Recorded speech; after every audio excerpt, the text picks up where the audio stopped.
première chose à faire, c'est déjà de lire l'annonce en totalité et plus précisément le profil attendu.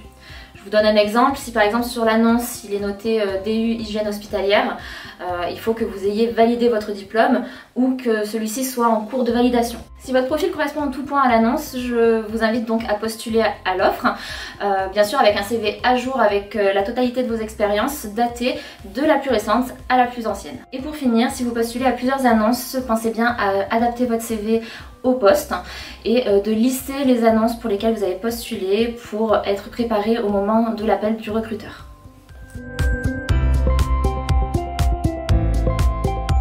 Déjà, soyez prêts et soyez ouverts. On vous demandera les informations suivantes, ce qui vous a plu dans l'annonce, votre mobilité, si c'est toute France ou seulement dans votre région, votre disponibilité, si vous êtes disponible immédiatement ou sur préavis, le secteur d'activité que vous souhaitez, donc si je vous donne un exemple, gériatrie ou pédiatrie, les contrats que vous souhaitez, CDD, CDI ou vacations, et bien sûr votre prétention salariale. Bien sûr, soyez synthétique, allez droit à l'essentiel, parce que le recruteur, selon votre échange, vous proposera un entretien plus détaillé par la suite. Plusieurs conseils. Tout d'abord, il s'agit de vous renseigner sur l'établissement de santé en question ou sur l'entreprise s'il s'agit d'un poste en santé au travail. Préparez des questions en rapport avec le poste pour montrer votre intérêt. Ensuite, anticipez l'entretien. S'il s'agit d'un entretien visio, vérifiez votre outil informatique. Vérifiez également la route, le trajet s'il y a des aléas pour un entretien physique.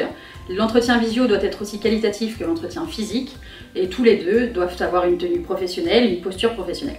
Au-delà de vos compétences, le recruteur évalue aussi votre savoir-être. Préparez-vous à savoir vous mettre en avant. Déjà, soyez ouverts, à l'écoute et dynamique. Parlez-nous de vos expériences avec les patients, de vos projets menés sur les établissements de santé, de votre place par exemple dans une équipe. C'est très important pour nous aussi de savoir qui vous êtes. N'entrez pas dans les détails de votre vie personnelle si cela n'a aucun rapport avec le poste. Mettez-vous en avant, montrez-nous votre motivation et en ce sens, posez des questions ouvertes justement pour vous intéresser au poste.